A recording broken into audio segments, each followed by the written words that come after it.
Nous sommes le 24 août 79. Alors que les habitants de cette magnifique ville d'Italie prospèrent sans la moindre inquiétude, un désastre ne va pas tarder à détruire cette vie idyllique. En quelques heures, cette ville a complètement disparu, passant de riche cité à ville fantôme. Une ville qui nous ramène 2000 ans en arrière, au temps des Romains. Mesdames et messieurs, bienvenue à Pompéi.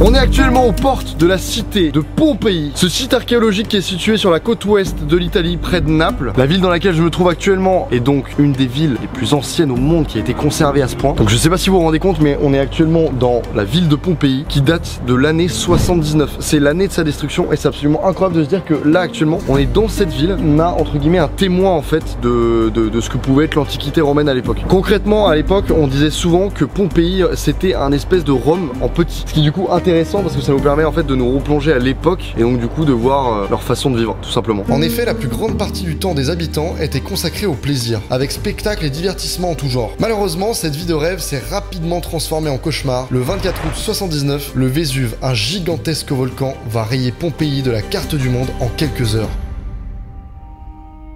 À cette époque, personne ne savait que le Vésuve était un volcan. Alors ouais, je suis en train de marcher comme Bernard de la Villardière, arrête de me juger. Ils pensaient en fait que c'était une simple montagne pour eux. Donc pour eux, il y avait vraiment aucun danger. Il y a simplement eu en 62 après Jésus-Christ, donc ça veut dire 14 ans avant l'éruption volcanique, un énorme tremblement de terre qui a détruit toute la ville de Pompéi. Ça a vraiment tout détruit, au niveau des bâtiments, tout a été détruit. Et ensuite, ils ont tout rénové. C'est-à-dire en 79, la totalité de la ville avait quasiment été rénovée. Et encore, il y avait eu encore plein de bâtiments qui n'étaient pas totalement terminés.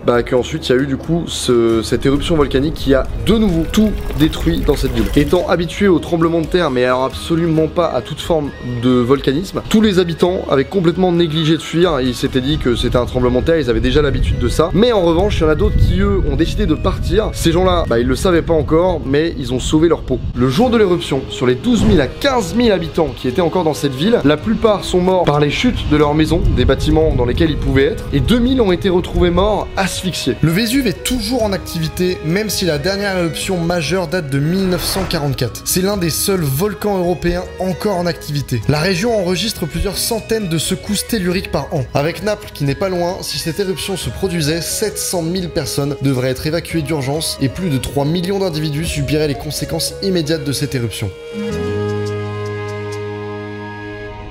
En plus de Pompéi, il y a d'autres cités qui ont vécu le même sort par rapport au Vésuve. On est actuellement dans une des villes, c'est la ville d'Herculanum. C'est une cité qui est beaucoup plus petite que Pompéi, mais elle a vécu une fin tout aussi tragique. Ici, c'est pas une pluie de cendres ou de gaz qui a détruit la ville, c'est une coulée de lave brûlante directement qui s'est infiltrée dans le mobilier, dans les maisons. Cette cité est donc beaucoup moins connue que celle de Pompéi à cause de la lave qui a donc du coup détruit toutes les maisons. Et bien ça a laissé beaucoup moins de témoignages par rapport à Pompéi. Pompéi, lui, c'est un vrai trésor à ciel ouvert parce que justement avec la pluie de cendres qui accompagna l'éruption du volcan, ça a permis en fait de sceller hermétiquement la ville et donc du coup de conserver beaucoup mieux la ville par rapport à Herculanum. Là ce que vous voyez ici, déjà apparemment ça peut faire peur, mais c'est les vrais squelettes des gens qui ont été victimes de l'éruption du Vésuve à Herculanum. C'est-à-dire que ces personnes qui sont ici ont été tuées du coup par la lave, ils ont eu directement des coulées de boue de lave. Là on se retrouve devant des squelettes qui ont plus de 2000 ans. Désolé pour l'image choquante, mais ça me semblait vraiment important de pouvoir vous le montrer. C'est pour ça qu'on peut voir des poses atroces et on peut ressentir la souffrance qu'ils ont pu avoir au moment de cet accident. Il semble cependant qu'à Herculanum, le cataclysme de l'an 79 ne fut pas trop meurtrier. Une inscription du 4e siècle mentionne l'existence à Naples d'un quartier des Herculéens, indice qui confirmerait que la plupart des habitants ont pu s'enfuir, au contraire de Pompéi.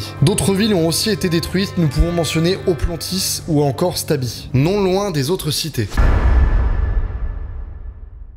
Comme j'ai dit tout à l'heure, la ville de Pompéi, c'est une des villes les plus célèbres qui a été détruite par le Vésuve parce qu'elle a été vachement bien conservée par les cendres. Mais pas seulement au niveau des bâtiments, aussi au niveau des corps. Vous le voyez juste derrière moi, c'est absolument incroyable. On a un corps complètement pétrifié. Je vais vous expliquer comment c'est possible qu'on puisse voir un corps 2000 ans après qui a été l'une des victimes en fait du Vésuve. Tous les Pompéiens sont morts dans la ville, asphyxiés, et donc du coup, ils ont eu énormément de cendres qui ont recouvert leur corps au moment de leur décès. En fait, avec le temps, la chair de ces hommes s'est décomposée et donc du coup, les premiers archéologues ont retrouvé les ossements de ces hommes dans des cavités, en fait, qui ressemblaient à la forme de leur corps. Et donc du coup, c'est là qu'il y a eu un archéologue italien très astucieux qui s'appelle Giuseppe Fiorelli, qui a eu l'idée incroyable, en fait, d'insérer du plâtre dans justement les cavités dans lesquelles étaient ces hommes, ce qui du coup a permis de retranscrire totalement les expressions qu'avaient ces hommes aux derniers instants de leur vie. C'est incroyable de se dire que là, devant nous, on a clairement les expressions d'un corps d'une victime en fait du Vésuve qui date de 79, juste par une technique de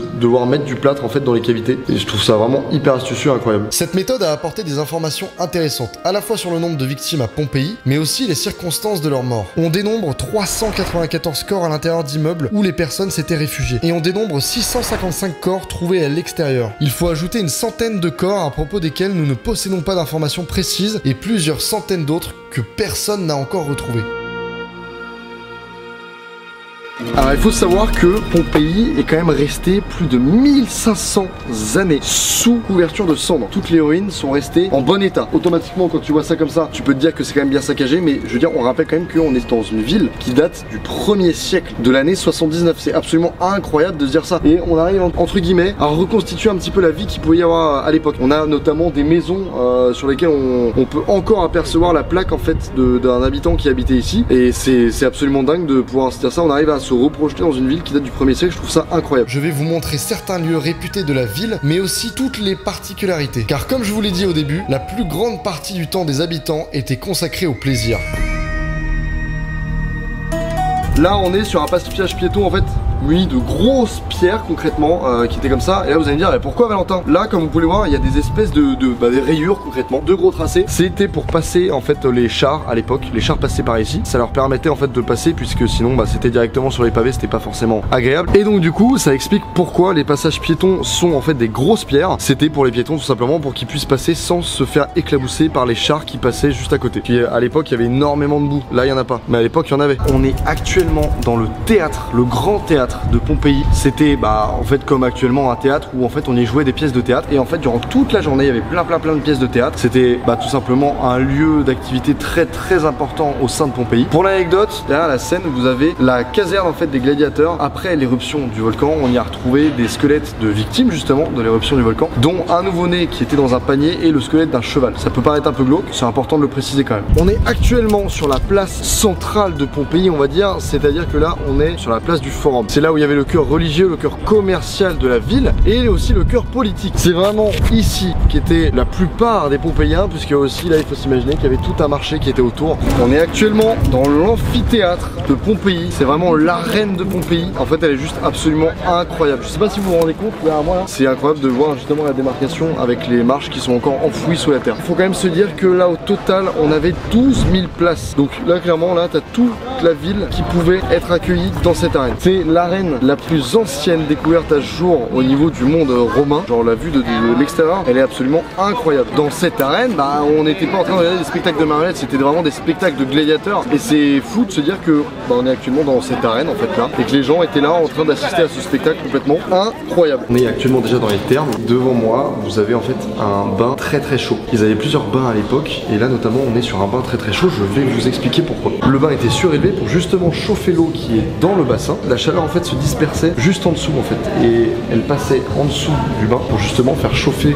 l'intérieur, un petit peu comme si on était des gambas au final. Mais il y avait aussi des bains qui étaient tièdes, et le dernier bain c'était un bain un peu plus froid que les autres qu'on appelle le frigidarium tout simplement. C'était un lieu d'échange où les gens venaient pour discuter, pour parler affaires ou pour se reposer tout simplement entre amis. Pour la fin de cette vidéo, on se retrouve actuellement dans la rue de l'Abondance. C'est la plus grande rue de Pompéi, vous le voyez pas encore derrière moi, mais elle va encore jusqu'à là-bas. Elle va tout au bout en fait de la ville. C'est vraiment la grande rue qui traversait toute la ville et qui reliait les bâtiments principaux comme l'amphithéâtre, le forum ou encore les thermes. Il y a bien d'autres lieux encore fascinants comme plusieurs temples, des inscriptions sur les murs ainsi que plusieurs maisons et villas. Mesdames et messieurs, c'est la fin de cette vidéo, j'espère que cette vidéo vous aura plu. Si vous avez d'autres lieux que vous voulez que je visite, que je fasse en vidéo, n'hésitez pas à me le dire en commentaire, évidemment, ça sert à ça. N'oubliez pas de mettre un petit pouce bleu si cette vidéo vous a plu, bien évidemment, et à partager la vidéo, c'est très important. Mesdames et messieurs, c'était Neoxy, ciao. Putain, il a jamais été aussi bien ici, parce qu'on est en Italie, tu vois, donc le ciao, tu vois, ça marche bien.